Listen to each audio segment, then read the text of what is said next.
I have seen many people saying William Ruto wants to sell the airport. Am I a madman? How do you sell a strategic national asset? You have to be insane.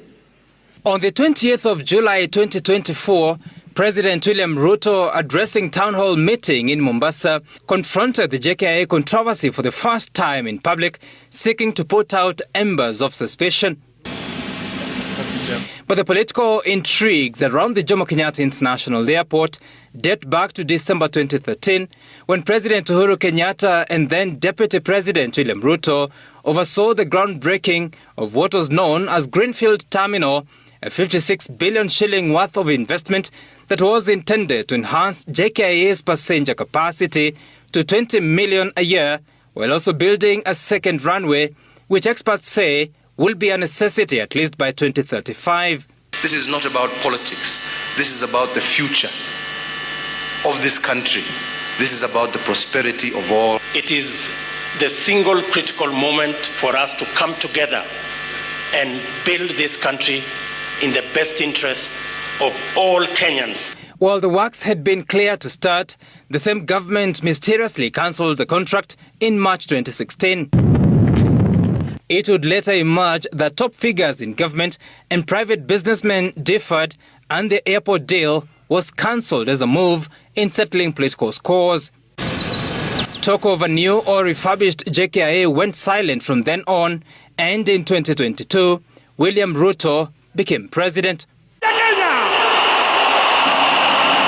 Sources told Citizen TV that in the early months of the regime, conversations began about reviving some of the mega projects that had stalled or collapsed under the previous administration. Part of the conversation revisited the Greenfield Terminal project that was now a dispute under arbitration. It emerges that a decision was taken to withdraw the case and have the airport project pursued under a public-private initiative on argument that the government had no money to spend on the JKIA. The collapsed Greenfield Terminal project saw the loss of 4.5 billion shillings that had already been paid to Chinese contractors for the project. Another 600 million shillings was paid to settle the matter by arbitration. Around that time, the new administration was also introducing a contentious so-called government-to-government oil importation deal, entered ostensibly to save the country from foreign exchange crisis. The oil deal was hurriedly closed in 10 days from when bids were invited on 1st of March 2023 and 10th of March 2023 when master framework agreements were signed with 3 international oil companies. The 3 IOCs were Aramco Trading Fujairah FZE, Abu Dhabi National Oil Company and the Emirates National Oil Company. The oil deal was to last to December 2023, but was extended for a further 12 months to December 2024. All 3 companies are based in the United Arab Emirates, including Aramco Trading, which is a subsidiary of Saudi Aramco of Saudi Arabia, based in Fujairah in the UAE. Then comes the link between the oil deal and the JKIA controversy. It emerges that conversations about the airport project were initiated at the time with the same individuals affiliated to the government-to-government oil deal. Government, however, never made any formal statements until June 2023, when the then Transport Cabinet Secretary Kipchumba Murkomen announced that the government will be inviting bids for the construction of a new terminal at the JKIA. In the next couple of weeks, I should give ourselves at most 2 months, should have been able to put in public the expression of interest for investors to come and build a new terminal. There is, however, no evidence that invitations for the expression of interest ever went out. Then in December 2023, Murkomen was back with this statement. Now we have started the process of advertising for construction of a greenfield terminal that will be done under PPP, and that advertisement is going by mid-January next year, and hopefully by, as I said, by 2027 we should have a new terminal that will sort out all this mess that should have gone to infrastructure. No advertisement was made, and instead this invitation for bids for an agency to advise the government was published by KEA in May 2024, months after the Adani deal had commenced. The invitation read, a request for expression of interest for provision of consultancy services for PPP project of construction of new terminal building and associated works at JKIA. In March 2024, Adani Airports Holding Limited submitted a privately initiated proposal, PIP, to the Kenya Airports Authority, proposing to develop and expand the Jomo Kenyatta International Airport through build, operate and transfer model of public-private partnership. The sequence of events, however, raises questions. First, the Adani proposal was received in March 2024.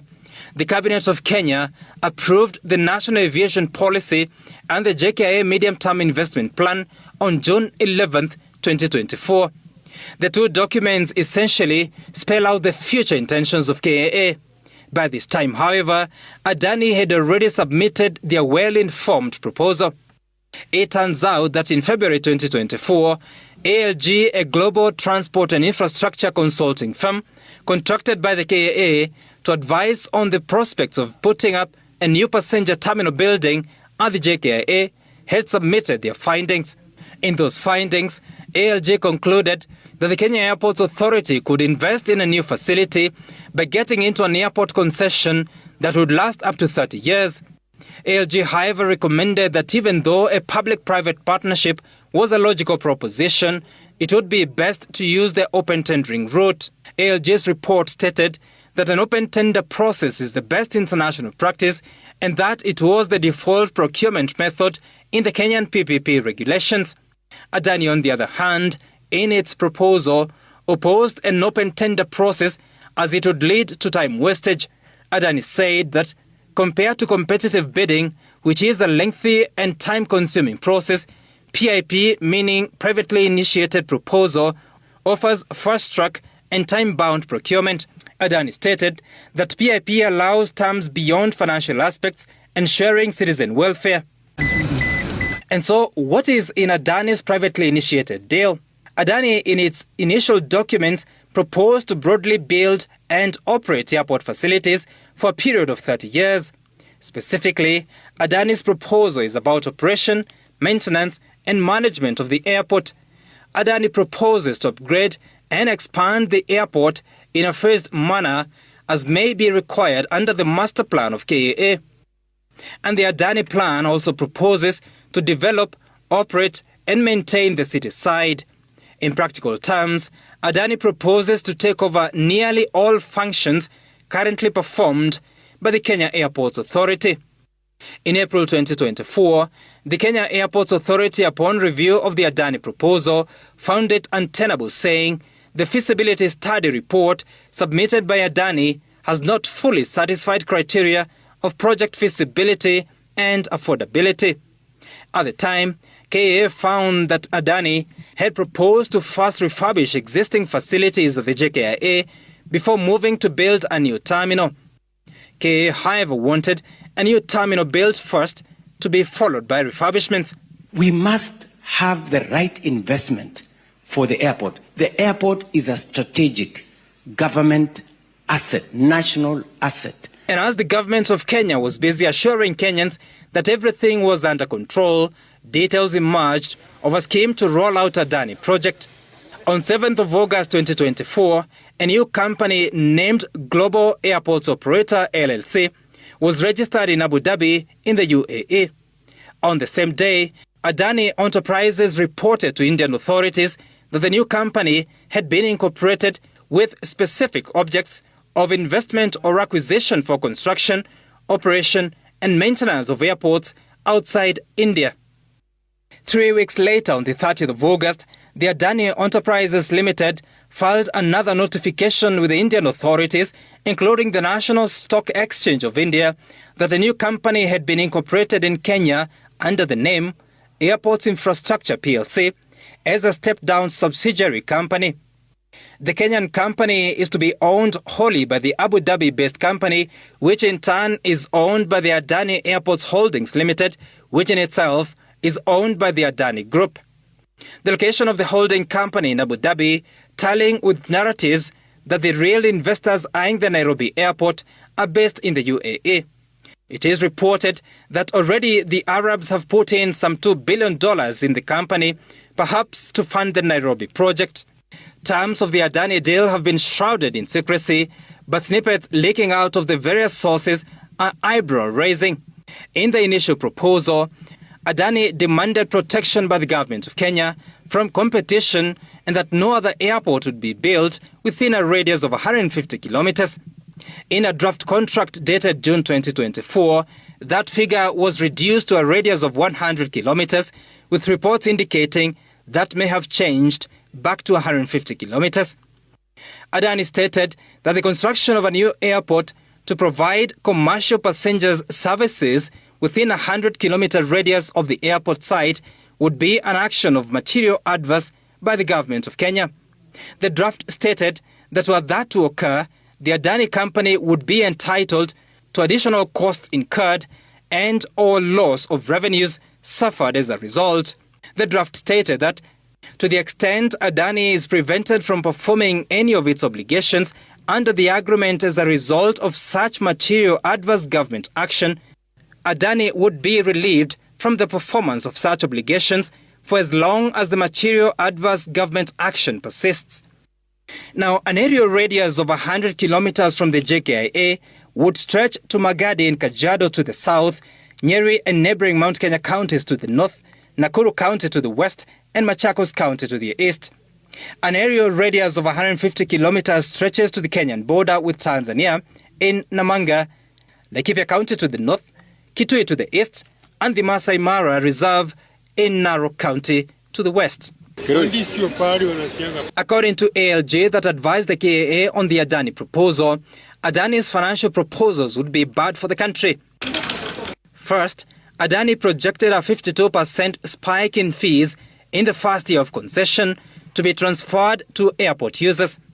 KAA in its evaluation noted that the spike would not be related to any improvements of the JKIA.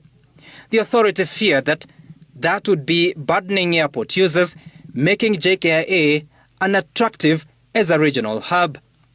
Adani proposed an 18% return on debt and a 21% return on equity. The Kenya Airports Authority found the rates of return to be too high, since airport concession should ordinarily range between 8% and 15% of return.